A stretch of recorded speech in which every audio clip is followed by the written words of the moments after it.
अगर उद्देश्य समाज के लिए अच्छा हो तो व्यवसाय सिर्फ काम नहीं सेवा बन जाता है। तो इसी के साथ हम कोरिलेट करते हैं हमारे नेक्स्ट टॉपिक को, जो कि बात कर रहा है व्यवसाय के उद्देश्यों के बारे में। ठीक है, तो इसमें हम जितने भी ऑब्जेक्टिव्स ऑफ बिजनेस हैं, कितने तरीके के हैं, अगर हम यहाँ पे देखें तो इकोनॉमिक ऑब्जेक्ट है, सोशल है, ठीक है, आर्थिक है, सोशल सामाजिक है, हमारे पास ह्यूमन ऑब्जेक्ट है, नेशनल है, ठीक है, अंतरराष्ट्रीय है और ग्लोबल अंतरराष्ट्रीय ऑब्जेक्ट के तौर पे है। तो चलिए हम स्टार्ट करते हैं इस टॉपिक के साथ। तो सबसे पहले हम इसमें व्यापार के उद्देश्यों के ऊपर चर्चा करेंगे। तो चलिए देखते हैं। उद्देश्य यह बताते हैं कि व्यवसाय निश्चित रूप से यह कार्य करने जा रहा है ताकि वह अपने क्रियाकलापों का विश्लेषण कर सके तथा अपने कार्य के निष्पादन में सुधार ला सके। तो ठीक है, क्या बता रहा है हमें उद्देश्य? कोई भी ऑब्जेक्ट होता है किसी भी संस्था का, तो वो ये बता रहा है कि निश्चित रूप से अगर वो करना बताना क्या चाहता है, क्या किस उद्देश्य के साथ हम चले कि हम अपना जो उद्देश्य टारगेट है जो अचीव कर लें उसको हम किस तरह पूरा करेंगे और जो उसके अंतर्गत हम कितनी क्रियाएं करेंगे जो हमें काम के निष्पादन में सहायक होंगी। तो व्यवसाय के लिए उद्देश्यों की आवश्यकता प्रत्येक उस क्षेत्र में होती है जिसमें निष्पादन परिणाम व्यवसाय के जीवित रहने और समृद्धि को प्रभावित करते हैं। तो उद्देश्य की क्या उद्देश्य जो है व्यवसाय को जिंदा रखते हैं। तो कुछ ना कुछ, जैसे व्यापार का उद्देश्य है लाभ कमाना, तो उसी तरह क्या होता है ये उन क्षेत्रों में होती है निष्पादन की प्रक्रिया एग्जीक्यूट कर रहे हो कुछ ना कुछ प्रक्रियाएं, और व्यवसाय को लॉन्ग टर्म तक लंबे समय तक बनाने के लिए, उसे जीवित रखने के लिए समृद्धि मतलब वो अर्न कर सके उनको प्रभावित करते हैं। तो उनमें से कुछ क्षेत्रों का वर्णन नीचे किया गया। तो वो जो एरियाज हैं वो हम इस प्रकार देखते हैं। सबसे पहले है क्या है, बाजार स्थिति, मार्केट स्टैंडिंग जिसको हम बोलेंगे। तो बाजार स्थिति से तात्पर्य एक उद्यम की उसकी प्रतियोगियों से संबंधित अवस्था से है। जो हमारे मार्केट कॉम्पिटिटर्स हैं उससे संबंधित प्रतियोगिता से है कि हम अगर मार्केट में एक तरह के कई बिजनेसमैन होते हैं तो हमारे जो कॉम्पिटिटर्स हैं हम उनको कैसे फेस कर रहे हैं या चैलेंज कर रहे हैं। तो एक उद्यम को अपने उपभोक्ताओं को प्रतियोगी उत्पादन उपलब्ध कराने तथा उन्हें संतुष्ट करने के लिए अपने पैरों पर मजबूती से खड़े रहना चाहिए। ठीक है, जो उनके उपभोक्ता अगर आप अच्छी क्वालिटी का अच्छे क्वालिटी गुणवत्ता का प्रोडक्ट दे रहे हैं तो निश्चित रूप से आपके ग्राहक बने रहेंगे, आपसे ही वो माल खरीदेंगे, क्योंकि उस तरह का माल कई तरह हमारे कॉम्पिटिटर्स भी दे रहे हैं। एक मार्केट प्लेस में कई तरह के अन्य प्रतियोगी भी हैं जो सेम तरह के कपड़े हैं, तो कई सारी दुकानें हैं। तो गुणवत्ता और क्वालिटी का हमें ध्यान रखना है, तो उसी से हमारी बाजार मार्केट स्टैंडिंग बनी रहेगी। दूसरा है नव प्रवर्तन। तो नव प्रवर्तन से तात्पर्य नए विचारों का समावेश है जिस विधि से कार्य किया जाता है। इनोवेशन, हम कुछ नया आइडिया जोड़ रहे हैं, इनोवेशन जोड़ रहे हैं, तो उस विधि को हम वो करें जिसमें हम अपने विचारों को समावेश कर रहे हैं। मतलब कुछ नया, जैसे पेटेंट कराया, किसी ने न्यू प्रोडक्ट बना उसको पेटेंट कराया, ठीक है, तो उस हमने क्या है नयापन लेके आए, कुछ समाज को नया दिया, लोगों को नया दिया। तो हर वो आइडिया इसमें इंक्लूड होता है जिसमें कुछ नवीनता लाने से है। ठीक है, इनोवेशन आप ला रहे हैं। प्रत्येक के व्यवस्थाओं में नवपर्तन की दो विधियां हैं। कौन सी? उत्पाद तथा सेवा में नवपर्तन। या तो आप गुड्स से सर्विसेज जो बना रहे हो उसमें कुछ नया आइडिया, नया ट्रेंडिंग दे दो आप, ठीक है, जैसे एंड्रॉइड बन चुके, आईफोन बन चुके, अब आप कोई और नई टेक्नोलॉजी लेके आ रहे हैं तो नयापन दे रहे हैं। उनकी पूर्ति में निपुणता व सक्रिय में नवपर्तन की आवश्यकता। ठीक है, तो जो भी आप पूर्ति कर रहे हैं उसमें निपुणता, क्वालिटी का ध्यान रख रहे हैं, सक्रियता, स्टेबिलिटी देख रहे हैं, तो वो हम नवपर्तन मतलब न्यू आइडिया या इनोवेशन कर रहे हैं। तो कोई भी व्यवसाय आधुनिक प्रतियोगिता के युग में बिना नवप्रवर्तन के फल फूल नहीं सकता। अगर आप एक सिंपल पुराना ओल्ड टेक्निक फॉलो करते रहेंगे तो आप न्यू इनोवेशन कभी कर ही नहीं सकते, नयापन ला ही नहीं सकते, ना समाज को दे सकते हैं ना लोगों को। तो अतः नव परिवर्तन एक उद्देश्य है। इनोवेशन भी, नया अमेंडमेंट भी, इनोवेशन भी समय समय पर लाना जरूरी है। फिर है तीसरा उत्पादकता। ठीक है, प्रोडक्टिविटी कितनी है। तो उत्पादकता का मूल्यांकन उत्पादन के मूल्य की, निवेश के मूल्य की तुलना से किया जाता है। तो कैसे हम कर रहे हैं कि जो उसका बनाने में जितने भी प्रोडक्शन के जितने भी यूनिट लगी है, मूल्य लगा है, उसकी वैल्यू की तुलना से किया जाता है। इसका प्रयोग कुशलता के माप के रूप में किया जा सकता है कि ठीक है कितनी कैपेसिटी, कितनी कुशलता, मतलब कितनी हमें नेसेसरी या नीड है, उस अकॉर्डिंग हम वो क्वांटिटी माप के करेंगे। लंबे समय तक चलते रहने तथा प्रगति के लिए प्रत्येक उद्यम को उपलब्ध स्रोतों को अधिकतम सदुपयोग करते हुए विशाल उत्पादन की ओर लक्ष्य रखना चाहिए। ठीक है, अगर किसी बिजनेस सेक्टर को या यूनिट को लंबे समय तक चलना है तो उसके लिए उसे प्रत्येक उद्यम को उपलब्ध कराने के लिए सदुपयोग करना है, मतलब हमें इतना एफिशिएंट यूटिलाइजेशन करना है रिसोर्सेज का जिसमें उसकी उत्पादकता बना रहे और हमारा बिजनेस लॉन्ग टर्म तक रन करे। चलिए चलते हैं नेक्स्ट स्लाइड पे। फिर है भौतिक एवं वित्तीय संस्थान। ठीक है, भौतिक एवं वित्तीय संस्थान मतलब फाइनेंशियल आप जो इंस्टीट्यूशंस हैं वो भी इसमें हेल्प करते हैं। तो चलिए देखते हैं। प्रत्येक व्यवसाय को संयंत्र, मशीन तथा कार्यालय इत्यादि जैसे भौतिक स्रोतों तथा वित्तीय संस्थान, भौतिक स्रोत मतलब कार्यालय हो गए, मशीन हो गई, ठीक है, जो भी हम टेक्नोलॉजी में यूज कर रहे हैं प्रोडक्शन का। वित्तीय संस्थान मतलब फाइनेंस, हम जहाँ से पैसा ले रहे हैं अपने बिजनेस को चलाने के लिए होती है। इन कोषों की सहायता से संस्थानों, वस्तुओं एवं सेवाओं का उत्पादन करना उपभोक्ताओं तक पहुंचाया जा सकता है। तो हम इन रिसोर्सेस का, वस्तुओं सेवाओं का में उपयोग करके जो हमारा एंड कस्टमर है, एंड कौन है, कस्टमर जो उपभोग करेगा, तो उस तक हम पहुंचा सकते हैं। व्यापारिक इकाइयों को इस स्रोतों को अपनी आवश्यकता अनुसार प्राप्त करना तथा दक्षता रूप योग्य करना चाहिए। तो जो अवेलेबल रिसोर्सेज है, हम कहते हैं कि जो रिसोर्स को मैक्सिमम यूटिलाइजेशन होना चाहिए, जिसमें जो है उसकी आवश्यकता अनुसार उसका दक्षता मतलब कैपेबिलिटी के हिसाब से यूज करो। आप कम से कम लागत में ज्यादा से ज्यादा अच्छे से क्वालिटी के गुणवत्ता का प्रोडक्ट देंगे तो जो हमारा कस्टमर है वो निश्चित रूप से खुश रहेगा आपसे। तो ये यूटिलाइजेशन जो हमें रिसोर्सेज का करना है बहुत उपयोगी तौर से करना है। वित्तीय संस्थान में ज्यादा खर्चा ना आए, ठीक है, फाइनेंस हम जो पैसा हमने लगा उसमें ज्यादा कॉस्ट ना आए और उसकी कॉस्ट रिकवर होकर हम प्रॉफिट भी कमा सके। ठीक है, फिर है डी लाभ अर्जन, जो सबसे मुख्य उद्देश्य होता है किसी भी बिजनेस का, लाभ अर्जन। ठीक है, पैसा कमाना, प्रॉफिट कमाना। लाभ अर्जन से तात्पर्य विनियोजित पूंजी पर लाभ अर्जन से है। ठीक है, जो भी हमने पूंजी लगाई है उस पर हम क्या है उसकी कॉस्ट रिकवर कर सके और प्रॉफिट कमा सके। तो प्रत्येक व्यवसाय का एक मुख्य उद्देश्य लाभ कमाना होता है। लाभ व्यवसाय भी सफलता का एक सघन परीक्षण कि अगर आप रेगुलर प्रॉफिट कमा रहे हैं तो मतलब आपकी कंपनी लॉन्ग रन में लॉन्ग टाइम के लिए रन करेगी। ठीक है, बहुत सारा आपको प्रॉफिट जनरेट कर रहे हैं तो आप क्या है पूंजी को तो कवर कर ही रहे हैं, साथ साथ में आप अपनी स्टेबिलिटी बना रहे हैं लॉन्ग रन के लिए। फिर है प्रबंध, निष्पादन एवं विकास। ठीक है, तो हम कैसे execute Vikas, development, research and development से ये एग्जीक्यूशन से रिलेटेड है। तो प्रत्येक उद्यम को अपने प्रबंधक से ये अपेक्षा रहती है कि वह व्यवसायिक क्रियाओं में उचित आचार संहिता, कोड ऑफ कंडक्ट, डिसिप्लिन जो हमको मेंटेन करना रहता है तथा सामंजस्य और कोऑर्डिनेशन स्थापित करे। अतः प्रबंध, निष्पादन में विकास बहुत ही महत्वपूर्ण उद्देश्य है। तो एग्जीक्यूशन और विकास, डेवलपमेंट बहुत ही इंपॉर्टेंट स्टेज है हमारे पास। तो इन उद्देश्यों के लिए उद्यमों को सक्रियता से काम करना चाहिए। ठीक है, जो एग्जीक्यूशन करना है ये करना है, सक्रियता से करना है, काम बहुत कैपेबिलिटी से करना है, आसानी से करना है, जिसमें कोई गलतियां या चूक ना हो। उसके लिए हम रिसर्च डेवलपमेंट करते रहेंगे। ठीक है, तो काम का निष्पादन बेस्ट पॉसिबल तरीके से करना है। फिर है सामाजिक उत्तरदायित्व, तो हम सामाजिक प्राणी हैं तो हमारा कुछ समाज के प्रति भी उत्तरदायित्व बनता है। तो सामाजिक उत्तरदायित्व से तात्पर्य व्यावसायिक फर्मों में दायित्व से है। ठीक है, उनकी क्या लायबिलिटी, जो फर्म है उनकी क्या लायबिलिटी बन रही है, तो वे समाज की समस्याओं को सुलझाने के लिए आवश्यक स्रोत जुटाएं। ठीक है, जो सोसाइटी को, पीपल को आप कैसे हेल्प कर सकते हैं उसके बारे में बता रहे हैं, तथा आवश्यकता अनुसार सामाजिक सेवा का कार्य करें। ठीक है, हम क्या है सामाजिक तंत्र, मनुष्य एक सामाजिक तंत्र है, तो वो कैसे सोसाइटी को या लोगों को मदद कर सकता है जिसमें वो भी एक रूप से उजागर हो सके, सशक्त बना सके हम समाज को। अतः एक व्यावसायिक उपक्रम को विभिन्न व्यक्तियों तथा समुदाय के हित को अपने उत्तरदायित्व तथा उसकी समृद्धि के लिए अग्रसर रहना चाहिए। तो कोई भी व्यवसाय ऐसे प्लान करिए जिससे समाज के विभिन्न स्रोत हम समाज को प्रदान कर सके और समाज की हम समृद्धि या वृद्धि कर सके। ठीक है, सामाजिक सेवा वगैरह प्रदान करके। चलते नेक्स्ट स्लाइड पे। अब है व्यवसायिक जोखिम, जिसको हम बोलते हैं बिजनेस रिस्क। ठीक है, क्या बोलते हैं हम, बिजनेस रिस्क। तो व्यवसायिक जोखिम से आशय अपर्याप्त लाभ या फिर हानि है। ठीक है, क्या है जो हमको कभी लाभ प्राप्त होना था वो प्राप्त नहीं हो, जो हमने एस्टिमेटेड लगाया था, या कभी कभी क्या है रिस्क फैक्टर है, लॉस हो गया हमको बिजनेस में, उससे सम्मिलित है, जो कि नियंत्रण से बाहर अनिश्चितताओं या आकस्मिक घटनाओं के कारण होता है, जिसपे हमारा कंट्रोल नहीं है। कभी कभी लॉस हो गया, कभी कभी बाढ़ आ गई या आग लग गई, तो ये सारे क्या है सीजनल फैक्टर्स हुए, नेचुरल कैलेमिटीज आ गई, या टैक्स स्ट्रक्चर बदल गया, या कई तरह की टेक्नोलॉजी चेंज हो गई। तो ये रिस्क के कारण सीधे जो व्यवसाय है उस पर ये परिवर्तन डालता है सीधी तरीके से, जो हमारे कंट्रोल में होती नहीं है। उदाहरण के लिए किसी वस्तु विशेष की मांग में कमी, ठीक है।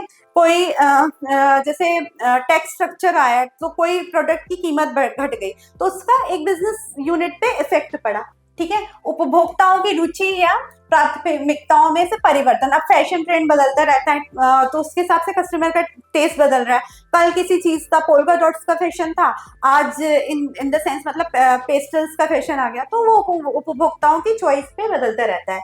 या उसी प्रकार के उत्पाद बेचने वाली प्रतियोगिता संस्थाओं में प्रतिस्पर्धा अधिक होने में लाभ में कमी, क्योंकि हमारे कॉम्पिटिटर्स आ गए तो हमको नुकसान पहुंचाने लगे उसी तरह का प्रोडक्ट बेच के, तो हमारे लाभ में कमी आने लगी। बाजार में कच्चे माल की कमी, ठीक है, रॉ मटेरियल मिल नहीं रहा है तो उसके कारण मूल्यों में वृद्धि, ठीक है। बहुत कई बार होता है कि बहुत सारा रॉ मटेरियल हम नहीं बना पा रहे हैं तो वो चीजें कम उसका प्रोडक्शन हो जाता है, तो ये भी हो सकता है। जो फर्म ऐसे कच्चे माल को उपयोग में ला रही है उन्हीं क्रय करने के लिए अधिक राशि का भुगतान करना पड़ता है, ठीक है। और वो जो ऐसे रिलेटेड प्रोडक्ट्स बना रही है तो हो सकता है, अब कभी हो सकता है वूलन की कमी हो गई, ठंड का सीजन है, वूलन से आप भेड़ों से नहीं निकाल पा रहे हो, या वो जो बहुत सारे मैन्युफैक्चरिंग प्रोसेस है, हम रेशम बनाते हैं तो वो कीड़े नहीं मिल रहे हैं, तो हो सकता है उसकी सिल्क की जो व्यवस्था है वो कम हो जाए मार्केट में, तो ये हो सकता है कि हमें कच्चा माल ही उपलब्ध नहीं हो पा रहा, तो इसका परिणाम लगातार मूल्य बढ़ जाता है, जो प्रोडक्ट की कॉस्ट है वो बढ़ जाती है, जिस कारण लाभ में कमी आ सकती है, तो हमारा प्रॉफिट डिक्रीज हो जाएगा। व्यवसायों को निश्चित रूप से दो प्रकार के जोखिम का सामना करना पड़ता है, अनिश्चित जोखिम और शुद्ध जोखिम, ठीक है। एक तो प्योर जोखिम है और एक अनसर्टेन रिस्क है, ठीक है। तो अनिश्चित जोखिम में दोनों संभावनाएं विद्यमान होती है। अब इसमें दो कंडीशंस है, अनिश्चित जोखिम में दो कंडीशंस है।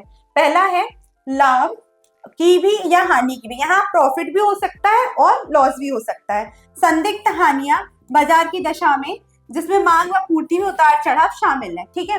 अब क्या क्या हानियां हो सकती, कैसा लॉस हो सकता है, जिसमें मार्केट की कंडीशन गिर गई, शेयर मार्केट गिर गया, ठीक है, तो जिसमें मांग व पूर्ति में कभी डिमांड और सप्लाई में भी क्या है उतार चढ़ाव आता रहता है, कभी मांग ज्यादा रहती है तो डिमांड ज्यादा आती है, डिमांड ही नहीं है तो फिर आप किस चीज की सप्लाई करोगे, ठीक है। तो तथा इस कारण मूल्यों में आए परिवर्तन से या ग्राहकों की रुचि या फैशन में परिवर्तित होता है, ठीक है, कि मांग घट गई तो वो फैशन ही बदल गया, तो ग्राहकों का टेस्ट जो है वो बदलता रहता है। यदि बाजार की दशा व्यवस्था के पक्ष में है तो लाभ हो सकता है, अगर मार्केट कंडीशन अच्छी तो आपको प्रॉफिट मिल सकता है। दशा अगर विपरीत है तो उसमें हानि हो सकती है कि भाई वो चीज ट्रेंड में ही नहीं है, मांग में ही नहीं है और आपके पास भरी पड़ी है, आपने मैन्युफैक्चर करके रखा है, तो फिर वो लॉस में जाएगी वो चीज। शुद्ध हानियों में या तो हानि होगी अथवा हानि नहीं होगी। अब ये जो प्योर लॉस है उसमें या तो आपको लॉस होगा या बिल्कुल नहीं होगा, यहाँ प्रॉफिट और पहली वाली कंडीशन में प्रॉफिट और लॉस दोनों की स्थिति, यहाँ जो है या तो होगा या नहीं होगा, तो अथवा नहीं होगी। आग लगना, चोरी होना, अब क्या दुर्घटना हो सकती है कि लॉस हो सकता है, आग लग गई माल में, चोरी हो गया, ट्रांजिट में आ रहा था तो चोरी हो गया बीच में, हड़ताल हो गई, जो लेबर्स हैं, शुद्ध हानियों के उदाहरण है।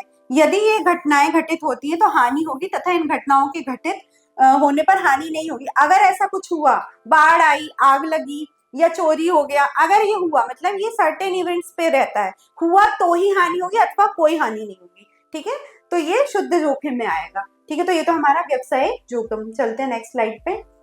तो अब इसके कारण हम देख रहे हैं व्यावसायिक जोखिमों के अनेक कारण हो सकते हैं जिनको निम्नलिखित भागों में कर सकते हैं। सबसे पहला है प्राकृतिक कारण, नेचुरल कैलेमिटीज जो होती हैं वो हो सकता है। तो प्राकृतिक आपदाएं, ऐसी बाढ़, जैसे बाढ़ आ गया तो जो खेत वगैरह में गेहूं था वो नष्ट हो गया, ठीक है, बाढ़ आई, पानी भर गया।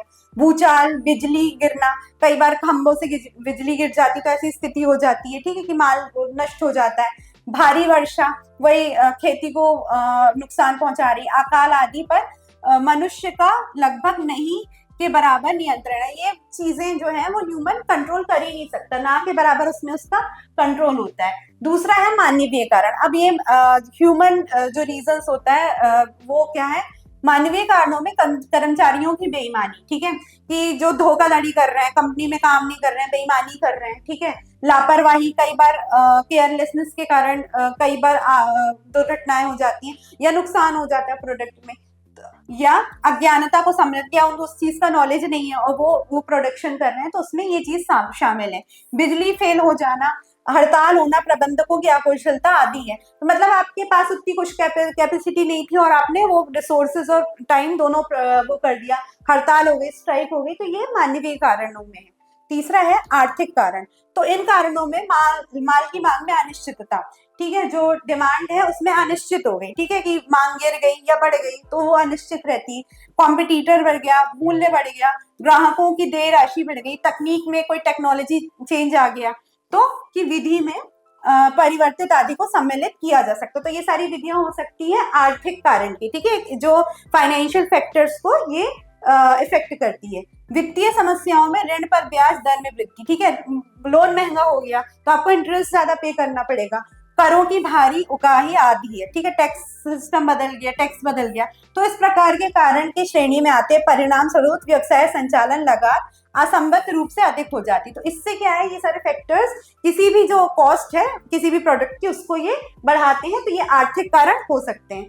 फिर है अन्य कारण, अदर फैक्टर्स क्या हो सकते हैं, इसमें अदृश्य घटनाएं, मतलब जो हमने सोची नहीं है वो अदृश्य जो दिख नहीं रही है, राजनीतिक उथल पुथल, ठीक है, दो पार्टियों, नई सरकारें चेंज हो गई तो वो हो सकती है।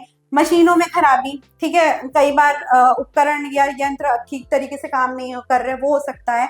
बॉयलर का फट जाना, बॉयलर एक तरह की मशीन है वो काम नहीं कर रही, फट जा रही है, तो वो हो सकती है। या मुद्रा विनिमय दर में उतार चढ़ाव, जैसे डिमोनेटाइजेशन आया था, मनी की कीमत, पैसे की कीमत कम हो जाती है, बढ़ जाती है, डिमोनेटाइजेशन आ गया, तो ये सारे कारण हैं जो व्यवसाय को सीधी तरह से इफेक्ट करते हैं। तो ये जो जोखिम की संभावना भी, इससे रिस्क फैक्टर भी हमारा बढ़ता है।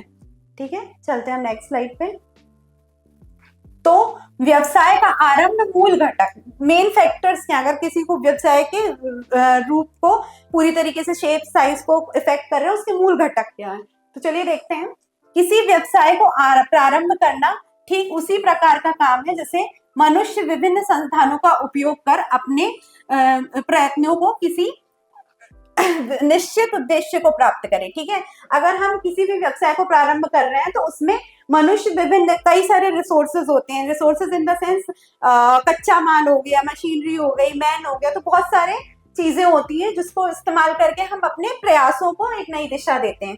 तो नए व्यवसाय की सफलता मुख्यतः उसके उद्यमी तथा प्रवर्तक की इस योग्यता पर निर्भर करती है। ठीक है, कोई भी अगर हम नया व्यवसाय या उद्योग प्रारंभ कर रहे हैं तो उसकी सफलता किस पे, योग्यता पर निर्भर करती है कि वह संभावित समस्याओं का पूर्ण अनुमान लगा सके। ठीक है, जो संभावित समस्या है कि मतलब जो आने वाली प्रॉब्लम्स, उसके लिए हम पहले से आइडिया सोच लें, जिसके लिए हम करते भी एक प्रोसेस करते हैं जिसको हम निष्पादन बोलते हैं, या जो प्लानिंग करते हैं हम जिसमें, है ना।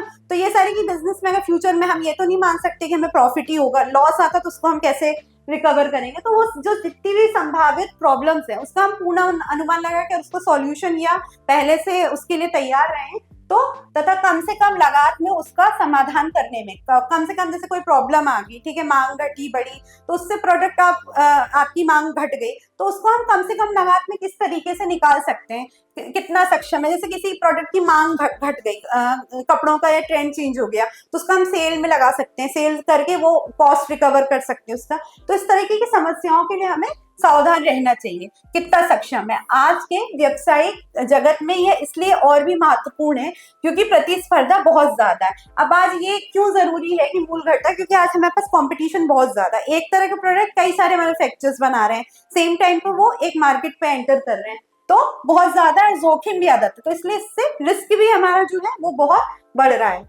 तो कुछ समस्याएं जिन्हें व्यवसायिक फर्मों को जूझना ही पड़ता है वे बुनियादी प्रकृति की हैं। ठीक है, जो हर बिजनेस यूनिट को इफेक्ट करेंगी, ये ऐसी समस्याएं जिससे मतलब लॉस की संभावना हर ही बिजनेस यूनिट को है। बहुत सारी चीजें हम अभी बिजनेस रिस्क में पढ़ भी चुके हैं कि किस तरह की हो सकती है, तो वो लगभग हर फर्म उस चीज से गुजरता है।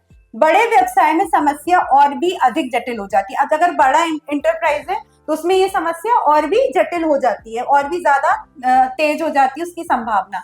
फिर भी कुछ घटक ऐसे हैं जिनका किसी व्यवसायी को व्यवसाय प्रारंभ करते समय ध्यान रखना चाहिए। तो अगर कोई नया व्यवसाय कर रहा है तो उसमें से जो घटक है, मुख्य घटक होते हैं कि कोई बिजनेस स्टार्ट कर रहा है उसको ध्यान में रखना चाहिए। तो मूल घटक जिनका एक व्यवसायी को एक व्यवसाय प्रारंभ के पूर्व ध्यान में रखना चाहिए, व्यवसाय के स्वरूप का चयन, किस तरह का आपका व्यवसाय है, छोटा है, मीडियम है, बड़ा है, किस तरह का आपका साइज क्या है, आकार क्या है, उसका चयन, स्वरूप मतलब कि किस तरह का आप बिजनेस कर रहे हो, किस तरह का प्रोडक्शन करना चाहते हो, खनन का करना चाहते हो या कपड़ों का करना चाहते हो, तो आप वो बिजनेस का चयन करने से है। फिर फर्म का आकार छोटा है, मीडियम है, बड़े साइज का है, वो स्वामित्व के रूप में का चुनाव, किस तरह की ओनरशिप है आपकी, ठीक है, कितना आप लगात लेके आ रहे हो, कितनी आप कैसी ओनरशिप रख रहे हो, शेयर्स कैसे आवंटित है। उद्यम का स्थान, प्लेस ऑफ वर्क, कि कहाँ आप फैक्ट्री डालोगे, जंगल में डाल रहे हो, सिटी में डाल रहे हो, यहाँ या जहाँ रिसोर्सेज अवेलेबल है वहां पे डाल रहे हो, ठीक है।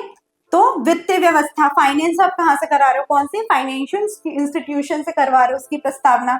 भौतिक सुविधाएं, ठीक है, और सारी चीजें आप देख रहे हो कि रिसोर्सेज, भौतिक सुविधाओं में कि जहाँ जैसे पानी है, ठीक है, नदी है, तो वहां आपने फैक्ट्री डाली क्योंकि आपको पानी आसानी से अवेलेबल हो जाएगा। ट्रीज हैं तो अगर फर्नीचर की फैक्ट्री है तो वो जंगल से आपको, तो ये सारी सुविधाएं आप देख के चल रहे हो उसमें। संयंत्र अभिन्यास तथा वचनबद्ध कामागार, कैसा आप अभिन्यास मतलब कहाँ रह रहे हो, किस तरह के लेबर आप रिक्रूट कर रहे हो। कामागार बल मतलब वही कि जो आपका लेबर फोर्स है वो इस तरह का, किस तरह का है, का आयोजन तथा उद्यम प्रवर्तन हो सकते हैं। तो ये सारे एक तरह के मूल घटक हैं जो किसी को बिजनेस यूनिट को डायरेक्ट रूप से प्रभावित कर रहे हैं। तो जब व्यवसाय प्रारंभ कर रहे हैं तो हमें जैसे कि स्वामित्व का चुनाव, उद्यम, वित्तीय व्यवस्था, भौतिक सुविधाएं, संयंत्र अभिनाश और वचनबद्ध कामागार, मतलब आप लेबर फोर्स किस तरह का चूज कर रहे हो उसका ध्यान रखना चाहिए।